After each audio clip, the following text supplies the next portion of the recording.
Привет. Здорово. Привет. Да, классно. Мгм. Рада видеть вас, ребята. Да, Мы тоже. спасибо. Ну, тогда мы с Ирой коротенько представимся, да? Значит, всем добрый, не знаю, вечер, да? Утро и день. Вот. Мы начинаем наш эфир с Егоровой Туярой, который живет в Риге давным-давно. Вот. И я Жаргал Соловьев. Я тоже живу, тоже давным-давно живу под Вашингтоном. Вот. И со мной ведущая Ира из Канады. Ира? Доброе утро. Меня зовут Ирина, я живу тоже давно в Канаде, в Онтарио. Вот. И очень рада сегодня видеть на гостей нашего эфира Туяру из Латвии. И откуда из Латвии, если быть точнее? Скажем так, из Риги. Из Риги. Мы Понятно. живем в Марупе, это маленький городок под Ригой, ну, буквально тут 20 километров до центра. Ну, это пусть считайте, что Рига, да. Пригород, да. Угу. Да. Я тоже говорю, что Вашингтон, хотя у нас до Вашингтона километров 30, наверное, 20. Вот. Да. Ну, так проще. Да. Называть это маленькую деревеньку, где мы живем, которую никто не знает. Согласна. Слушай, вопрос, извини, на ты или на вы будем, как тебе удобнее? Ой, давайте на «ты», проще. Угу. Хорошо, отлично. Значит, мы знаем, что ты давно живешь в Риге и активно занимаешься, участвуешь в жизни нашей диаспоры. Наверное, не только в Риге, да, наверное, всех балтийских стран. Расскажи, пожалуйста. На самом деле живу я здесь не так давно, да, да, и 6-й год только пошел. Вот, и переехали мы сюда по бизнесу с мужем вместе. На самом деле давно уже смотрели в какую-то сторону, куда-то хотелось уехать. Мы больше 20 лет прожили в Москве, вот, но никогда не думали, что это будет Латвия. Хотя у моего мужа, он уроженец города Якутска, заканчивал 9-ю школу. Вот, и мы с ним поженились еще студентами, уехали в аспирантуру в Москву, но так получилось, что он как бы потомок репрессированных литовцев, да, семьи, которая оказалась вот волею судеб у нас в Якутии. Он родился там, вырос, ну и, в общем-то, я получил паспорт по, скажем, вот по такой ситуации. У нас появилась возможность поехать в Европу, поскольку Литва является страной Евросоюза, и, в общем-то, так получилось по бизнесу, что мы оказались в Латвии, чему я очень-очень-очень рада. Вот. Насчет активной жизни, я бы не сказала, что это была бы такая очень активная жизнь, хотя диаспора здесь достаточно большая. И на самом деле мы когда приехали сюда, никого не знали, знакомых у нас не было, хотя вроде бы это наша бывшая братская республика, да, которая стала независимым государством, и, соответственно, связи еще с советских времен достаточно близкие с Россией, соседи близкие, да, географические и экономические, вот. Но так получилось, что знакомых у нас здесь не было.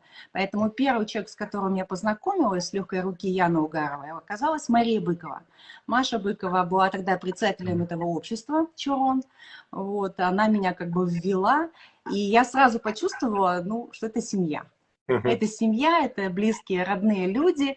Вот, было бесконечно приятно вот общаться, да, мы пригласили сразу же к себе домой наших аксакалов, это отдельный вообще разговор, да, люди, которые живут здесь уже действительно очень давно, которые в свое время закончили Рижский авиационный институт, здесь сельхозинститут, еще в те времена, и первым выпускникам, скажем так, первым землякам нашим, да, которые остались здесь, наверное, не наверное, а им плюс-минус 80 лет. Вот. Мы, так сказать, молодежь 50 плюс. Дальше был большой перерыв, к сожалению. Вот. Но, тем не менее, это такая очень, как я уже сказала, большая дружная семья. Вот. Конечно, мы очень любим встречаться, и до ковидные времена это было просто... Но это не было такой, знаете, это нет такой организации.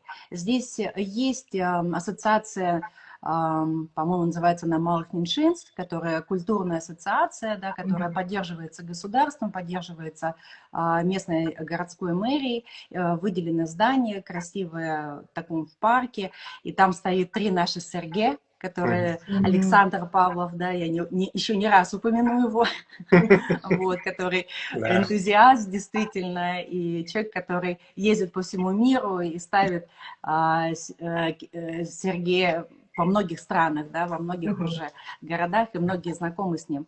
Вот, вот он и здесь тоже был.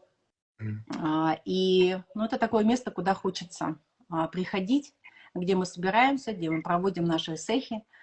Но это такие больше семейные сехи. То есть мы приходим, каждый с собой что-то приносит, мы там все вместе накрываем общий стол, общаемся. Вот. Это очень важная часть каждого абсолютно, я уверена, да, члена нашего общества Чорон. Вот. Ну и это соседние наши страны, конечно, да, Литва, Эстония, поскольку это небольшие государства, здесь расстояния между странами небольшие, 300 километров в одну сторону, 300 в другую. Вот. И мы уже в Таллине, либо в Вильнюсе. В Литве там тоже очень интересная диаспора.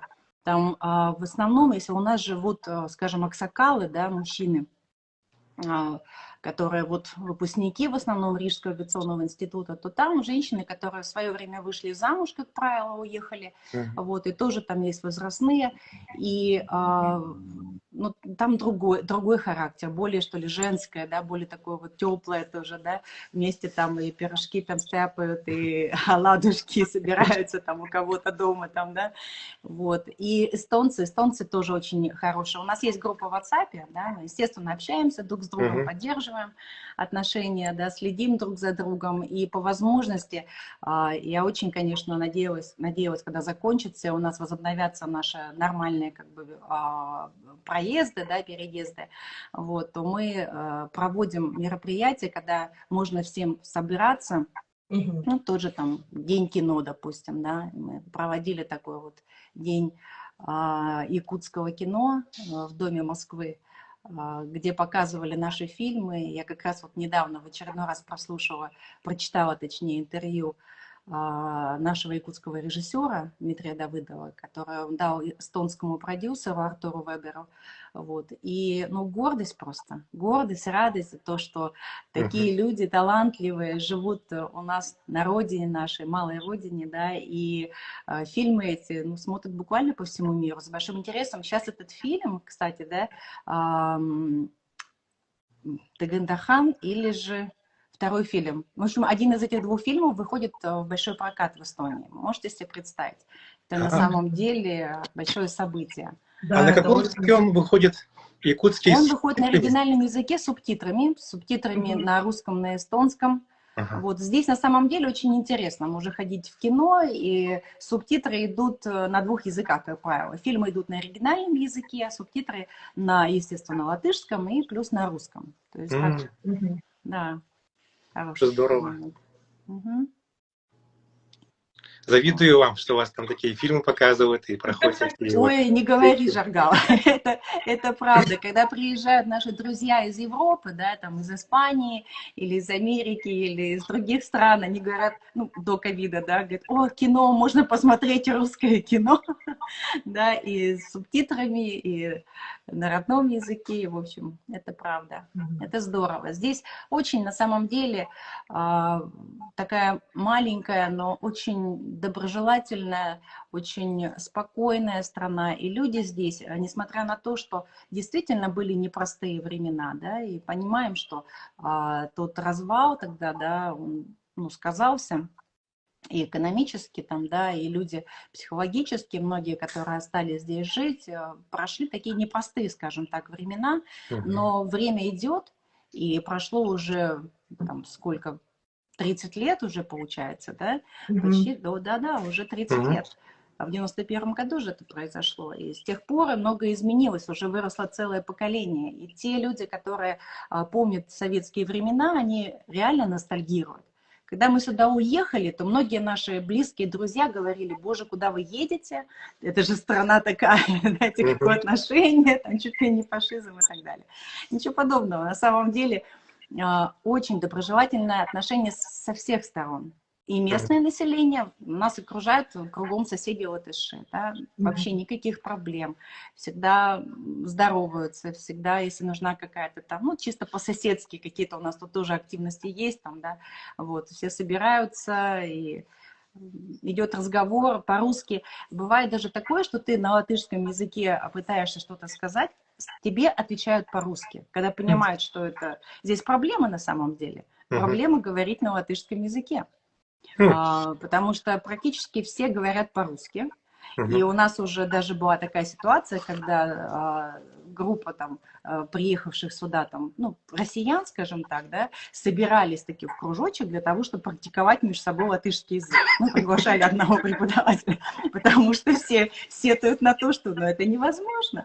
Ты идешь в магазин, на рынок, в кафе, в ресторане.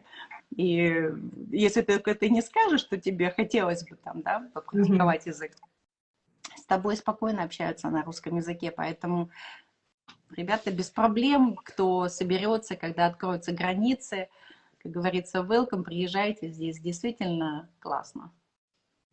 Очень хотим. Это точно в нашем бакет-лист, да, посетить Прибалтику. В Прибалтике вообще ни разу не была я, и Латвии тем более. Но у меня такое ощущение, что там все такое очень такое маленькое, компактное, все такое рядышком. Вот, ну, такое у меня. Да, это как раз, в этом как раз, наверное, и преимущество тоже, потому что можно за одну поездку посетить и Литву, и Латвию, и Эстонию, можно и на пароме съездить в Финляндию к соседям и шведам, да, и все это сделать, уложиться там в неделю, там, 10 дней, посмотреть. И тем не менее, это все равно разные культуры, это красивые очень города, да, со своими историческими центрами, старыми городами. Очень интересно, очень красиво. Вот. И я очень люблю эту Балтию. А как там много климат, где была, но всегда рада. Вот зимой как, например, зимой как? Вот очень влажно, там ветер дует с моря. Вот как сейчас погода у вас? Ну, на самом деле, у нас сейчас снегопад, третий день идет, нас завалило просто, вот муж только что вернулся, зашел, сугробы по колено, и ну, мы кайфуем, ну, в том плане, что это снег, это настоящая зима, вот. Так, в принципе, я бы не сказала, по сравнению с Москвой здесь более комфортно, более мягкая зима, на несколько градусов теплее, чем если сравнивать с московским климатом, потому что больше мне так сравнить не с чем. Я не говорю про другие страны, про нашу Якутию тоже, конечно, ничто и никто не сравнится никогда. Вот. А что касается лета, оно тоже здесь умеренное, мягкое, но мы, в принципе, и довольны, потому что все равно мы северяне, и ну, для нас, вот, допустим, для меня вот жара, что в Испании, что в Нью-Йорке, это воспоминания просто... Нет, это очень сложно. Египет или Арабские Эмираты, не знаю. Здесь очень хороший мягкий климат. И нету такой вот грязи, знаете. Здесь так чистенько. То есть все улочки мощеные там, да, вот? Улочки мощеные. У меня такое вот да, не хотелось про бы, Ригу, чтобы потому что это был... Я хоть в Питере учился, и у нас там это был ночной поезд до Риги, я так и не съездил. Все время думал, успею, завтра поеду там, да? Да, кажется, что под боком всегда, да, а потом выясняется, что время, да. Нет, здесь действительно до ковидные времена очень много туристов приезжало, да, россияне ностальгируют по тем временам, ну, более старшие, скажем так, поколения, да, там 40-50 плюс, это Юрмала, да, это там фестивали, которые проводились, и здесь очень активная, бурная жизнь, понятно, что в Юрмале там очень много наших там российских певцов, артистов покупало себе недвижимость и приезжают там, да, и все это наполняло такую культурную жизнь, практически мы ходили, удивлялись. Летом никуда не надо было выезжать, все артисты здесь, все буквально, вот кого только не возьми, и театры, и «Золотая маска», и много чего происходит, и своя тоже местная жизнь, культурная, тоже богатая событиями. Вот недавно мы ходили, ко мне мама приезжала, мы с ней ходили на концерт Раймонда Пауса. Слушайте, ребята, это вообще просто, это наше детство. А сколько лет Раймонду Паусу уже? Он, наверное, уже... У него был юбилей 85 лет. Но маэстро все время, весь вечер провел на сцене, Это был концерт, посвященный его юбилею, не один, там целая серия была концертов с участием артистов Русского драматического театра. Здесь есть Русский драматический театр в Риге. Вот, великолепные артисты, такие задорные, молодые. В самом центре, в старом городе, находится этот театр. И вот он играл весь спектакль. То есть это было вообще, он молодой, он шутил, он острил, то есть он в порядке. У него жена, оказывается, с Одессы. Вот, с которой он прожил там 60 с лишним лет, можете себе представить. То есть он такого сдержанного Прибалта стал таким веселым. Да, точно, Ира. Я говорю, тоже, мы так удивились, мы думали всю жизнь, да, он такой красавец-мужчина, там, с кем только не приписывали ему романы, это ясно дело, что там вокруг было много всяких женщин, но он всю жизнь, он очень любит свою жену и всю жизнь прожил со своей женой. Удивительный человек, очень интеллигентный, знаете, мне очень, ну, нам близки, наверное, вот такие люди здесь по духу, они тоже северяне, они достаточно сдержаны, они не такие экспрессивные, не такие открытые, может быть, но очень-очень приятные в общении. Конечно, есть чуть-чуть немножко дистанция, и когда у нас такой, знаете, анекдот ходил, когда началась пандемия про 2 метра, да, что вот Иши говорит, а что так близко? Что дистанцию соблюдает, и на самом деле в аэропорту даже, когда на регистрацию идешь, там действительно люди, когда в очереди, наши все там так стоят близко друг к другу, подпирают, раньше так особенно было. А если ты видишь, когда очередь стоит, так, знаете, и люди придерживаются дистанции, вот это точно рейс на Ригу. Да, но это в хорошем смысле, ни в коем случае там никаких там нету таких, знаете, это в хорошем смысле. Вот. Так что здесь очень комфортно, приятно, и менталитет очень близкий нам, причем молодежь тоже, ну, в принципе, европейская молодежь, да, она воспитана так, в доброжелательности, да, ко всем народам, нациям, да, нет никаких там косых взглядов или еще что-то. Я смеялась, когда была в Каунасе, тоже вот в соседней стране, проходила, эта машина проезжала, и там молодые ребята сидели, ну, до 30 лет, и один из них закричал: «Японка!» Я говорю, это только в Прибалтике, нас могут еще назвать японками, знаете. Вот, это так забавно, но никакой враждебности, ничего абсолютно не испытываешь нигде, ни разу. Вопрос поступил от подписчика, нужна ли виза в Латвию? Ну, для россиян, видимо. Да, вижу, спасибо за вопрос. Конечно, виза нужна, такая же, как и в любую другую европейскую страну, это Шенген-виза. Но с этой визой вы можете поехать по всей Европе и по всем странам, Балтии в том числе. Да. Ясно. Вот была недавно Zoom-встреча у нас, и там ты рассказывала про хамус. Можешь еще раз рассказать для нашей Инстаграм-аудитории? Да, конечно, ребят. С большим удовольствием расскажу, потому что это такая грустная страница в истории нашего общества.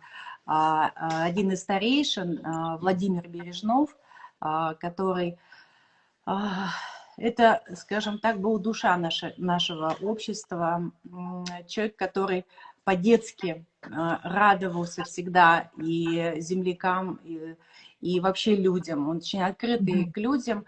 Вот. Он сам со Среднеколымска родом. Вот, и пел, он очень любил петь, да, и про родную Колыму. Вот, у него такая тетрадь была. Он всегда, знаете, такой человек, который...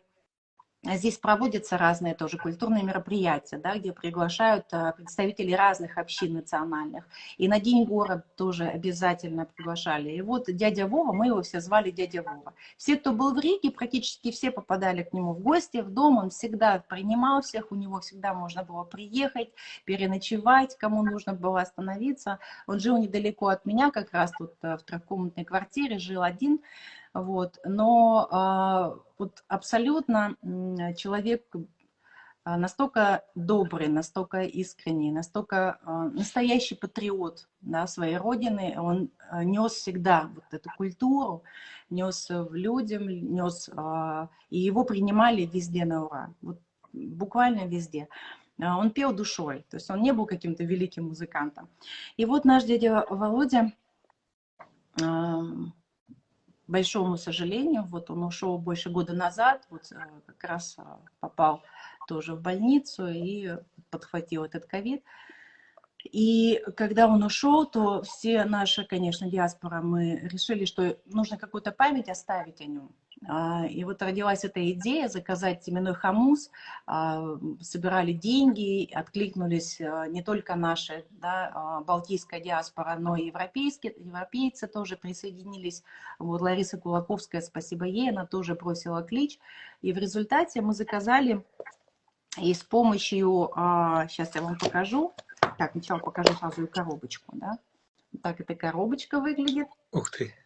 Очень красиво. Да, вот. Этот заказ был сделан, выполнен Альбиной Дегтяревой, да, это заслуженная артистка Якутской республики. Да, и я сейчас вот так вот поближе. Видно, нет? Хорошо Да, видно? видно. Очень красивый, прямо такой. Видите, вот какой орел здесь, орел, да? да. Угу. Тайон Кэл. Мы как раз смотрели вместе этот фильм, да. С этой, вот так вот он выглядит. Вообще красиво. И вот с этой стороны, с тыльной, здесь гравировка Чарон Рига 2021 и хумус Владимир Бережнов. Мы решили, что когда будут проходить сессии, тогда думали по Европе, сейчас я понимаю, что движение ширится и растет, и это будут мировые, где-то, может быть, и в вашей Канаде, в Америке, да, и мы хотели бы, чтобы этот хумус звучал, да, и приходил каждый год на сессии, мы будем вручать его талантливому исполнителю, вот, и он звучит у него, я не рискну в эфире это сделать, но звучит он совершенно потрясающе. Звук очень красивый. Звук. А кто его делал? Хорошая работа. Как? А кто мастер? Кто сделал хумус? Альбина Дегтярева. Она сама делала, что ли? Она сама делала? Я не знаю, насколько она сама лично делала. Мы обратились, опять же, к Саше Павлову, Керге. Вот. И он связался с ней. Наверное, скорее всего, у нее мастерская, наверное, да, и работают, может быть, мастера, но нам это пришло, и когда мы разговаривали и переписывались, он говорит, это именной хумус Альбины Дегтяревой. Вот, поэтому работы, ну, мы думаем, что, наверное, она тоже какое-то участие, может быть, не полностью, но наверняка принимала. Вот. Было бы хорошо вот уточнить, такой вот хумус сейчас находится у меня мастер? в памяти нашего дяди Володи. Здорово. И ждет своего исполнителя. Вот в Турции, когда будет в Анталии проходить следующий СЭХ, я так понимаю, в июне этого следующего года, да, то кто-то из представителей нашей диаспоры, нашего общества, я думаю, что присоединится, да, и сможет передать его, сможет вручить. Это очень трогательная история, вы знаете, вот так вот действительно почтить память земляка, да, который ушел в пандемию, и теперь его душа будет звучать вечно, да, вот так вот будет передаваться, звучать на якутских праздниках, для каждого якута это большой праздник, да, такой, поэтому это очень здорово, молодцы. Да, спасибо. Такой был человек. Такой был человек, действительно, большой. Мы его так и сказали. Наше солнышко. Это было такое вот солнышко. Наше якутское. Вот так. Ну что, да, и такие вещи, конечно, это жизнь, происходит. Вот, но, тем не менее, жизнь продолжается дальше. Да, и мы с вами тоже двигаемся дальше. Поэтому... И, Туяра, можно такой вопрос? Будем, как раз я вам задам. Насколько я помню, вы учились во второй школе. Я забыла, что мы переходим. Да. Вторая школа. Вторая школа. Я тоже училась во второй школе с 2 по 9 класс, так что... Серьезно? Да. Я знаю, Жаргал мне писал, что он тоже физмат-классы заканчивал. Да, так что у нас сегодня эфир второшкольников, да? Так что сегодня у нас эфир второй школы, да, можно так сказать. Вот, и поэтому, как бы, расскажите, вот, насколько я помню, первый конкурс красоты было? Было, да. Больше 30 лет назад. Да, но это был самый первый конкурс, да, по-моему. Я помню прямо такую даже статью в газете, я прочитала, вот, ну, тогда не было, конечно, социал-медиа, вот этого всего, что мы сейчас имеем. И мы черпали новости из газет. Я прочитала вот статью в газете, я училась в школе. И вот Как это повлияло? Вот интересно, вот расскажите, Туяра, вот. Или вообще не повлияло? Ну, скорее всего, повлияло. Ну, конечно, в какой-то степени это повлияло, да, и просто так получилось, что как бы я на этом не акцентировала так особенно, да, не тогда, вот, опять же, это произошло не по моей личной воле, это моя подруга, да, старшая подруга, Галя Крылова, кто помнит ее, привет тоже, да, вот, она сейчас живет в Нью-Йорке, да, это такая активная, творческая личность, яркая личность. Вот она тогда в Якутске, когда мы познакомились, общались с ней, она тогда в эту авантюру мне предложила. Она говорит, первый конкурс, давай, пойдем. И, в общем, в результате вот так вот получилось действительно. Вдохновила. Она тогда еще, знаете, как говорила, когда собирались у нее, там у нее всегда была такая творческая, собиралась такая молодежь, у нее на квартире, там, да, на Октябрьской, вот, и она говорила, сделаем Якутск центром вселенной. Вот это такой любимый был клич. Вот, в результате уехал в Нью-Йорк. Да. Но... Да, ну, на самом деле, как повлияло? Я тогда просто была замужем, не смогла поехать на российский, и потом я поехала учиться в аспирантуру в Ленинградский университет, а муж уехал в Москву в медицинский, и он тоже закончил, я уже говорила, что мы студентами поженились, он по первому образованию медик, вот, и он поехал в аспирантуру учиться в первый мед, а я в Ленинградский университет на психологию. Вот. Но в результате мы ушли, начали заниматься бизнесом, и, собственно, мы всю жизнь занимаемся бизнесами. Поэтому, ну, какие-то там, сказать, ну, что это как? Ну, конечно, это влияет там на самооценку, да, понятное дело, потому что для меня это было как шутка больше, как, ну, что-то такое вот фан, да, и что-то такое, и вдруг это получилось, ну, да, это было действительно очень приятно. Особенно приятно, знаете, что люди помнят. Вот самое, наверное, то, что такой бонус, который не ожидаешь, это то, что спустя годы люди где-то пишут, кто-то там назвал дочку, там, внучку, там, Туяры, да, такое получила, когда увидела там как-то в Инстаграм, зарегистрировалась, вышла. Кто-то, для кого-то, наверное, скорее всего, это вот опять же ностальгия, воспоминания, да, связанные с юностью, когда мы были все молодые, все были красивые. Вот. И, наверное, вот это как-то, конечно, очень-очень приятно, то, что люди до сих пор помнят, до сих пор вспоминают. Вот, хотя я всегда старалась как бы так избегать публичности, там, знаете, какие-то там давать интервью или еще что-то. Сейчас, наверное, как-то проще стало, да, благодаря тем же соцсетям. Ну, собственно, да и время прошло уже, и возраст уже такой, знаете, уже можно спокойно. Мне кажется, вот, Туяра, вот ты выглядишь великолепно. Вот я помню вот эту вырезку, да, фотографию в газете, я помню, прямо вот помню до сих пор, я не знаю, у меня врезалась так память вот про первую красавицу Якутии и фотографии. Мне кажется, вообще мало изменилось. Вот что тебе помогает поддерживать вот свое здоровье внешнее, внутреннее? Вот расскажи об этом. Да, об этом я могу говорить долго. Во-первых, спасибо за комплименты, да, мне очень приятно.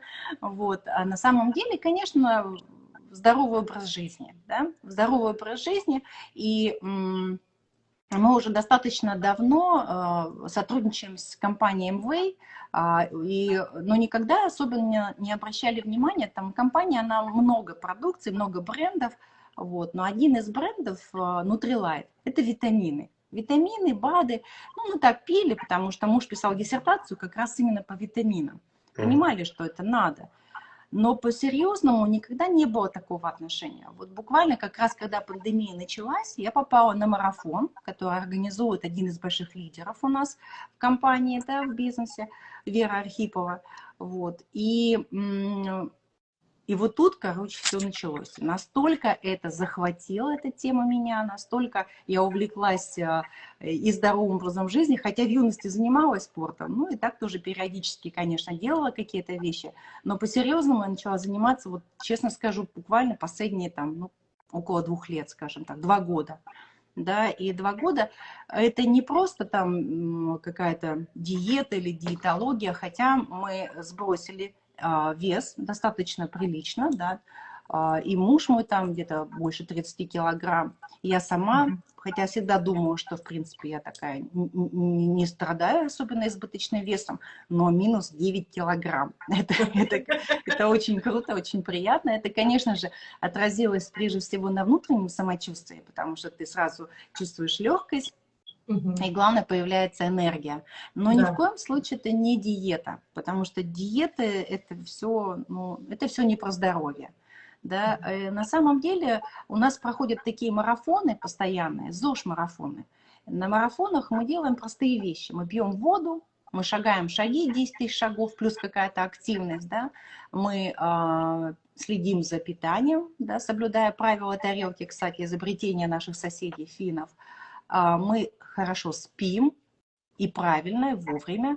Вот, позитивный настрой, но естественно, что витамины, БАДы, я думаю, сейчас уже очень многие, да, пандемия всех подтолкнула к тому, что все так или иначе начали интересоваться, заниматься и понимать, что иммунитет и здоровье – это прежде всего личная твоя ответственность, да, не врачи, не доктора, не государство, это ты. И то, как ты относишься к себе, к своему здоровью, ну а что еще может быть важнее?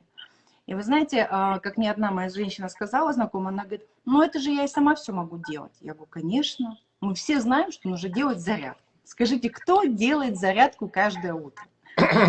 Если вы... Молодец, молодец. Жарко вот так подкашлялся. Я понимаю. Мы пешком с Верой ходим по утрам. Молодцы, молодцы, ребята. Вот пешком, да, это действительно очень важная часть. Да? Нам нужно прокачивать нашу лимфосистему, да, проталкивать эту лимфу, чтобы с возрастом тот метаболизм, который замедляется, это естественный процесс, мы все, скажем так, стареем, да, вот, но вот благодаря этим марафонам, то есть я настолько сейчас спокойна и уверена в том, как я буду, скажем так, жить следующие, там, да, 10-15, мне вот через месяц будет 55. И я как бы совершенно этого не боюсь и совершенно как бы думаю, ну окей, ну и что. Я знаю, как себя можно поддерживать, да, и как нужно себя поддерживать для того, чтобы чувствовать себя хорошо. Вопрос же не в том, чтобы прожить долго. Да, мы все, понятное дело, там, да, хотели бы, вопрос, как мы будем жить, да, вот вопрос осознанного или активного долголетия. Вот это важно. И как тоже одна женщина на марафоне в эфире сказала про то, что все будут ходить, вопрос, как будут ходить, под себя или по грибы. Да? Вопрос там, в возрасте 80 лет, скажем так. Вот это как раз меня очень и как бы держит здесь, в этой теме, и я стала углубляться, я пошла учиться на нутрициолога, РУДН, у нас замечательный есть в России университет, который занимается, да, и помогает стать специалистом в этой области. Поэтому эта тема стала сейчас по-серьезному завладела мной, вот, и я хочу и нашим тоже землякам предложить, вы можете смело обращаться ко мне, я вам проведу бесплатно одну процедуру, ознакомительную первую, очень классную, на таком электронном сервисе Nutrilogic. Вот, и мы можем вместе составить, да, какой-то рацион, помочь вам для того, чтобы... Потому что это база, питание – это база. То, что мы едим, это не просто слова, это действительно так. Вот, и очень важно именно сейчас заняться этим. Поэтому всех приглашаю относиться к себе, к своему здоровью с ответственностью, да, и присоединяться к нашему ЗОЖ-движению.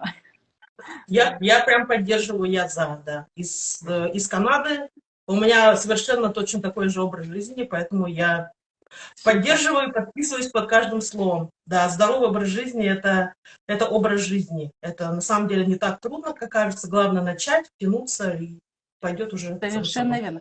Кстати, именно в Канаде был одна из таких стран, когда я туда попала 20 лет назад примерно, мы были в Калгари, да, там тоже живут друзья из Якутска, они давно уже туда уехали, семья Нартаховых, это друзья и дети, наши родители еще дружили в молодости. И когда мы с ними ходили в парк, меня тогда, помню, поразило. То количество людей, которое бегало по этому парку, и особенно поразил под мостом, стоял полицейский, и у него был это, такой вот замеритель скорости движения. То есть он ловил тех, кто превышал скорость на роликах и на велосипедах.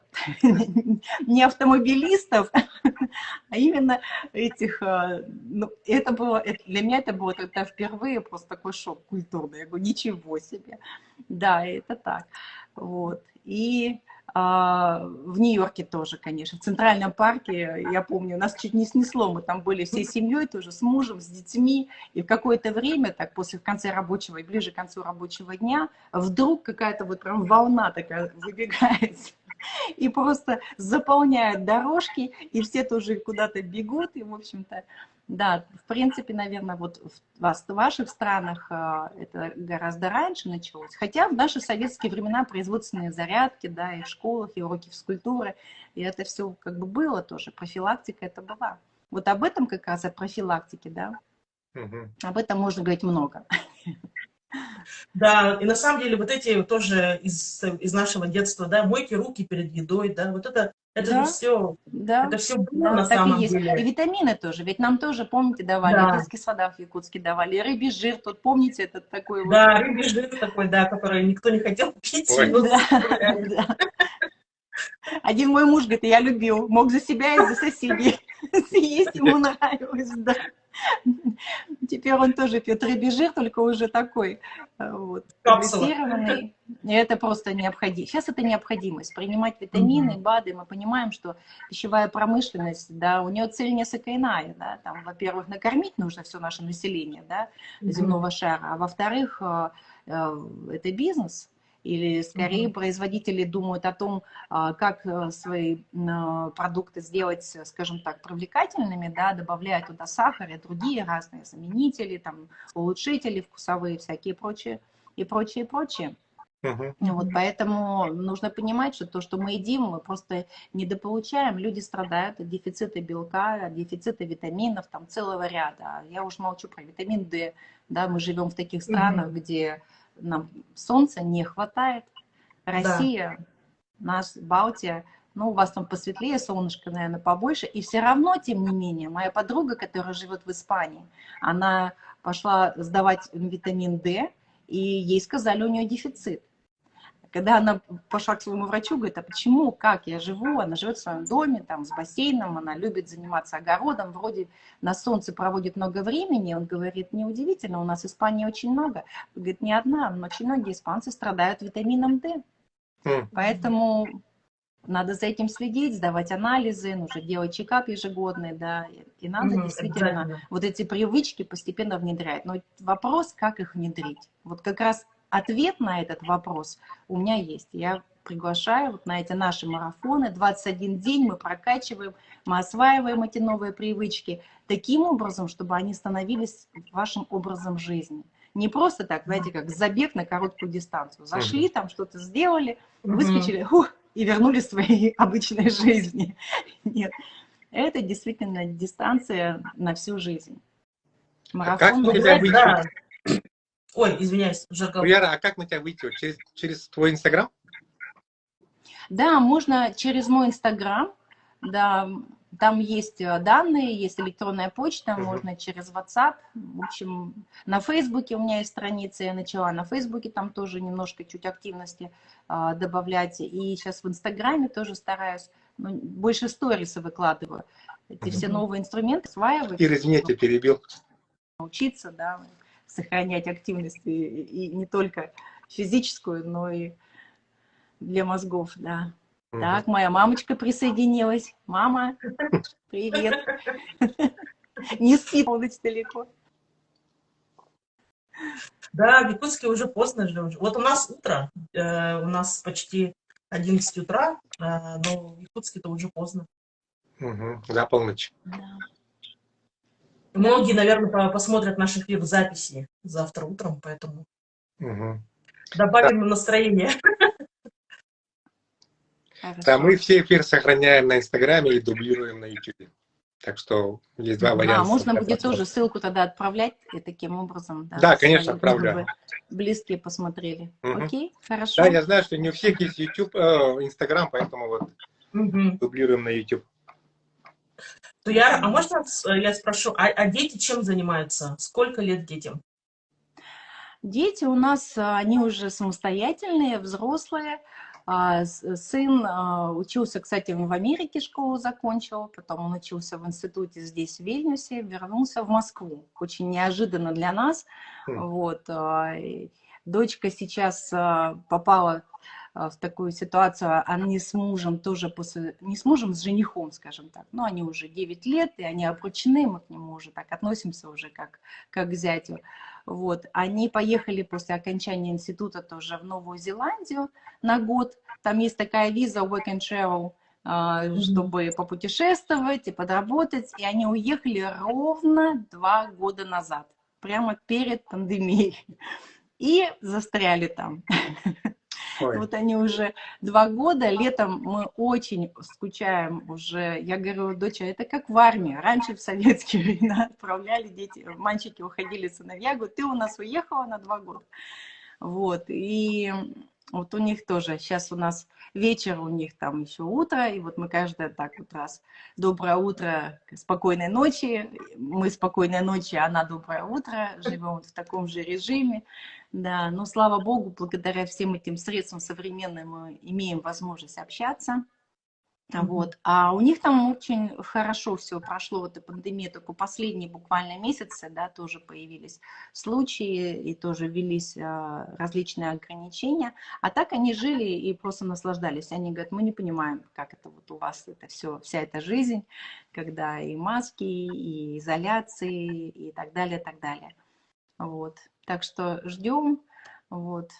Ждем нашу дочку и планируем ехать в большое путешествие по России. Потому что мы все большие путешественники. У меня мама большая любительница, большая путешественница. Мы с мужем и дети все любят, много где были, видели. Но поняли, что в России были мало мест. Россия, она вообще у нас большая. Да. Да? Сейчас такое... Какой-то вот благодаря этим, опять же, ограничениям вспыхнул, стал развиваться внутренний туризм. И люди стали ездить, путешествовать, делиться. И мы понимаем, что на самом деле красоты, которые есть у нас в России, они действительно заслуживают это абсолютно точно того, чтобы выбрать время и поехать и посмотреть. Вот. И Байкал, у меня мама с Байкала, она с Бурятии, с Улан-Удэ.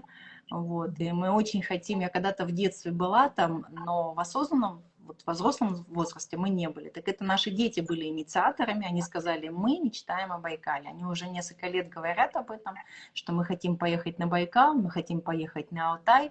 Дочь у меня всегда говорила о том, что хоть она практически сформировалась, выросла в Европе, но она всегда говорила, у России большой внутренний потенциал для внутреннего туризма. Вот. Почему Россия это не делает? Она все мне говорила, мам, почему россияне там не используют? Это же огромный потенциал. Вот. Ну, я тогда не знала, что ей ответить. Вот. А сейчас вот действительно это происходит, и хочется увидеть и Байкал, и Алтай, и Урал. Ну и, конечно же, показать нашу Якутию. Дети были у нас в Якутске тоже в детском возрасте. Да, мы возили к бабушкам, дедушкам на дачу, Жатай, на Сергелях, и вообще они так, воспоминания у них такие отрывки есть, обрывочные, комары. Вот. Но хочется, конечно, на самом деле уже серьезно, да, показать, насколько уникальное место, откуда мы родом. Они много знают, они, конечно, много слышат, знают наших друзей, окружения, родственников. Но хотят сами познакомиться, получить свое уже представление, свои впечатления. И мы сейчас объединены этой идеей, мы сейчас с семьей, у нас такие созвоны, когда мы обсуждаем, да, мы сейчас запланировали встречу, когда будем обсуждать маршрут, как это будет, как мы будем ехать, как мы будем перемещаться там, да, на машине, и одним разом охватим, ну, достаточно большое, конечно. Ну, практически так, всю Россию.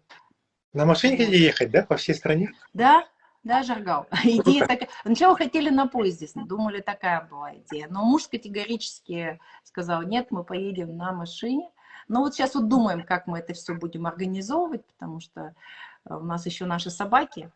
Мы еще живем с мужем вдвоем и с 2 собаками. И эти собаки, это как дети. Это же тоже такая ответственность. И как их? Он говорит, я свою не оставлю. То есть вы хотите прямо выехать из Риги, да, на машине и ехать? Да, да. Муж с сыном хотят ехать. Ну, мы посмотрим, потому что либо дочь прилетит оттуда, в Якутск, а я прилечу туда, и мы маршрутом поедем из Якутска через Байкал и дальше через Алтай и Урал, да, через там Казань и в Москву. Ну и потом, естественно, сюда уже. Вот. Либо обратно. Пока у нас вот есть немножко время, мы как раз это обсуждаем. Вот. И посмотрим. Летом уже расскажу вам. Мы будем смотреть на Инстаграме. Да, смотрите, да, смотрите да, в Инстаграме. Будете видеть вашим путешествием на Инстаграме, и, возможно, это тоже мотивирует вот нас, да, и других людей на такие путешествия по России, потому что на самом деле действительно, вот, Яра, ты права, очень много красивых мест, и не только Байкал и Алтай, а Камчатка, Сахалин, да, вообще Да. средняя полоса России, даже Якутия. Да. Вчера я посмотрела фильм вот Агандархан, да, и вот просто вот эти виды гор и вообще вот это всего, это, ну, Да. и тоже по Якутии я бы, например, не сказала, что я была везде. Я тоже, ну, как бы много где не была. Поэтому, да, здорово. Согласна с тобой абсолютно, да. Надо. Мы Надо, все время да. как-то смотрели туда, да, и так кажется, что вот там все лучше, красивее, Да. там в Америку, там, да, Швейцарию и так далее. А сейчас, когда общаешься с ребятами, те, которые уже много тоже где были, и они просто в диком восторге от тех мест, которые есть у нас там, да, и тут же там, не знаю, и Дагестан там, да, и Осетия, и та же Камчатка. Я помню, у нас ребята-швейцарцы прилетали кататься на лыжах на Камчатку. Мы такие, надо же, и так можно. Все думают на лыжах там, да, кататься, куда-то ехать в Альпы, а тут, оказывается, и сюда, в Россию. И для них это такая большая поездка, да, и они так вообще с восторгом отзываются. И многие тоже приезжают. Мы просто, может быть, часто не ценим, да, этого. Поэтому стоит возвращаться к корням, к истокам. Классное путешествие. Это сколько будете ехать? Это месяца 2, наверное, да, вам надо? Нет, 2 месяца нет. Вся дорога в целом где-то занимает 2 недели. Ну, там, если ехать, просто ехать, да, там 10 дней, 2 недели. Вот, ну, конечно, планируем останавливаться. Я думаю, что месяц уйдет в любом случае. Но там даже один Байкал. Сейчас с сестрой общаюсь, которая с Улан-Удэ тоже, да, мамина племянница, моя двоюродная сестра. Она сейчас в Гааге живет, в Голландии. Вот, и я говорю, ну, Жена, а вот что там посмотреть? Она, когда начала рассказывать, я понимаю, там неделю только вокруг Байкала можно. И это все настолько разные места, настолько они по красоте, там, да, по уникальности ландшафтам, это совершенно, говорит, разные места. Ну, в общем, посмотрим. Больше всего, конечно, хочется вот именно на Байкал, да, хочется в Якутск, в Якутию, очень хочется. Да, вам надо машину готовить тогда, это длинный пробег. Да. Можно посмотреть, как приготовил машину Жаргал. У них было очень такое большое путешествие с Верой. Ну, мы только вдвоем ездили, ага. Мы летом нынче... А вы куда ездили? С востока на запад? Ну, всю страну объехали вот так вот по кругу. Мы проехали где-то 17 тысяч километров за 5 недель. Вот. И было временами ощущение гонки. Поэтому я спрашиваю, такая длинная поездка, в следующий раз, если так поедем, то 5 недель будет мало, надо будет, наверное, подольше ехать. Вот. Да, здорово. Но у вас-то будет большая группа, вам, наверное, надо какой-то микроавтобус, наверное, большой.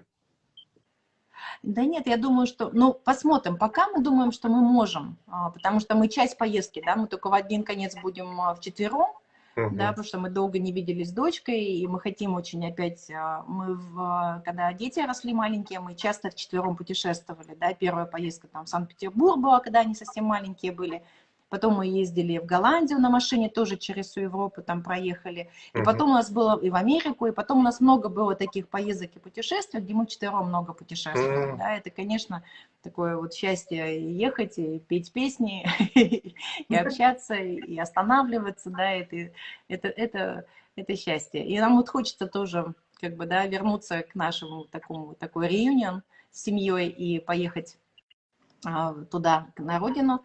Но мы думаем, пока все-таки вчетвером одной машиной обойдемся. Мы потом бабушку заберем, мою маму, да, и на Байкал с ней, конечно, вместе, но дальше потом мы будем разлетаться уже не весь маршрут. Понятно. Хорошо. Удачи большое вам тогда. Да, удачи вам в планировании и в самой поездке. Очень такая грандиозная поездка. Да, планирование – это большая часть этого путешествия. Это такое отдельное удовольствие, когда все это собираешь, информацию, подкасты. Молодежи подкасты слушают. Вот они нам уже дети подкасты говорят, вот этот послушайте, вот этот подкаст. Ну, я говорю, мы больше так привыкли там поговорить, там, да, посоветоваться, там, послушать у кого-то там, у своих, кто был, кто ехал, какие там советы. Вот. А они уже подкастами, да.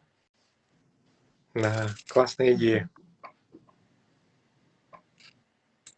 Слушай, а вот кроме вот таких вот, я чувствую, у тебя вот для души очень много поездок, да, ты делаешь? Да. Путешествуешь. Да. Вот. Здорово.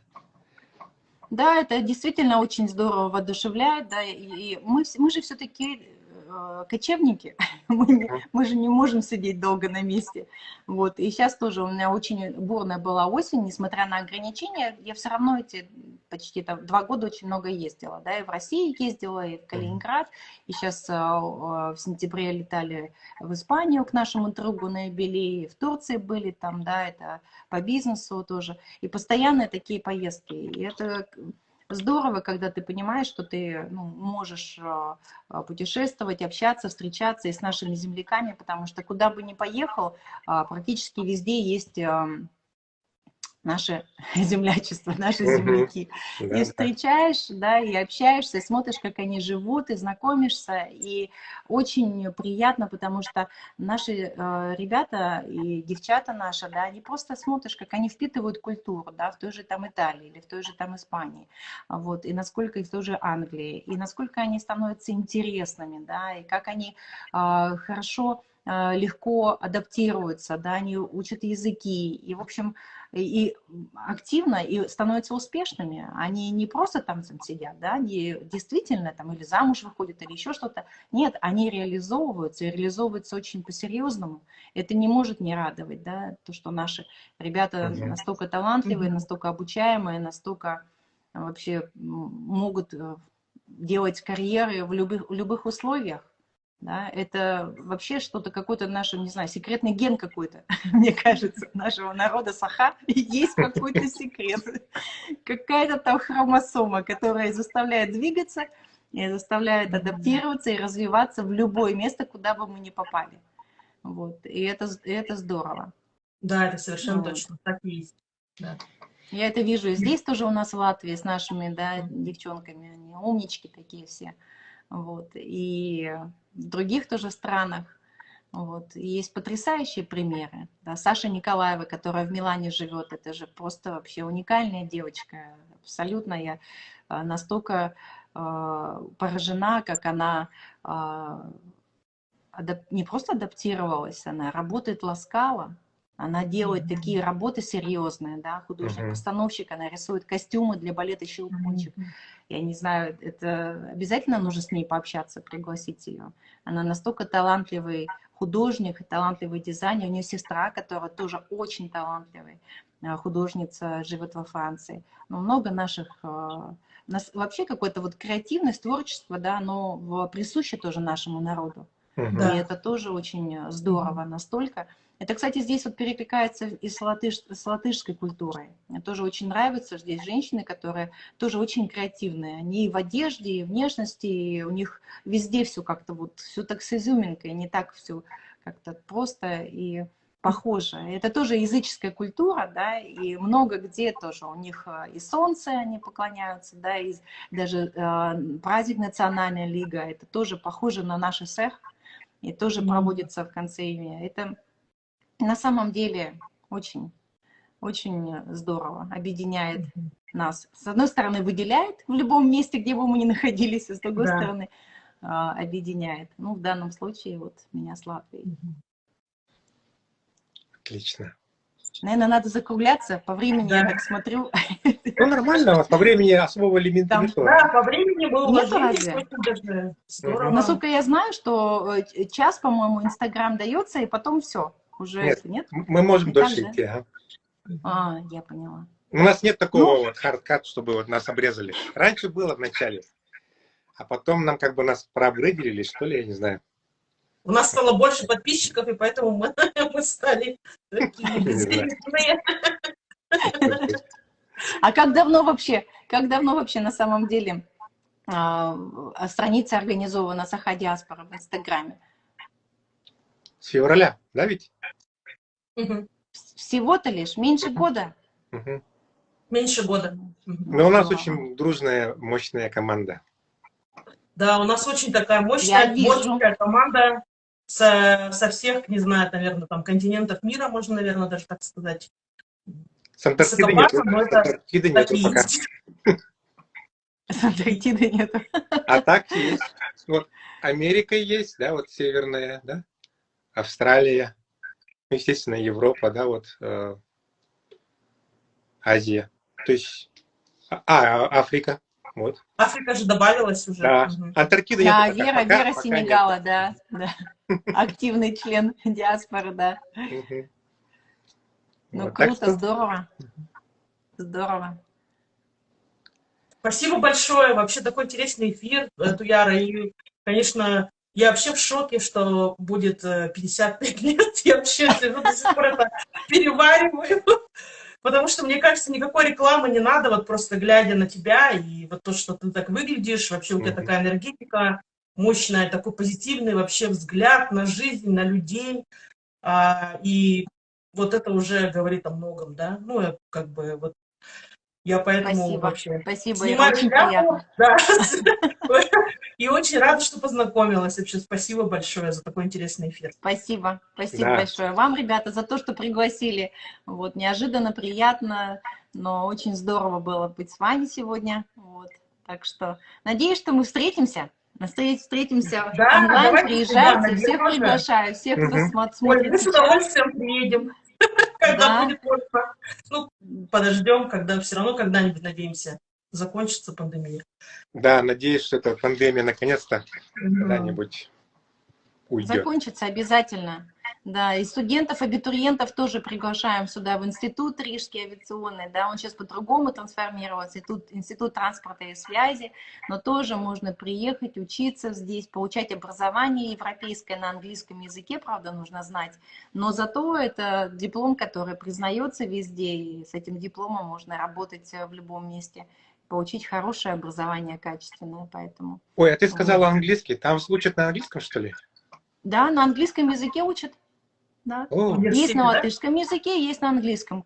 Конечно, здесь все равно для молодежи здесь все говорят на английском, но это везде. Мне кажется, европейцы, в принципе, ну, за исключением французов, наверное, и испанцев, остальные все говорят как на втором родном языке, поэтому здесь тоже очень хорошо подходит к изучению английского языка, без всяких репетиторов, молодежь общается. Наши, кстати, ребята тоже. Я ездила с ректором института, была 2 года назад в Якутске, и мы ездили по школам, смотрели тоже, знакомились с абитуриентами, с будущими. Хочу сказать, что наши школы, конечно, молодцы. Была в нашей родной 2-й школе с директором, с Алексеем Семеновым, кстати, он потом стал замгорано.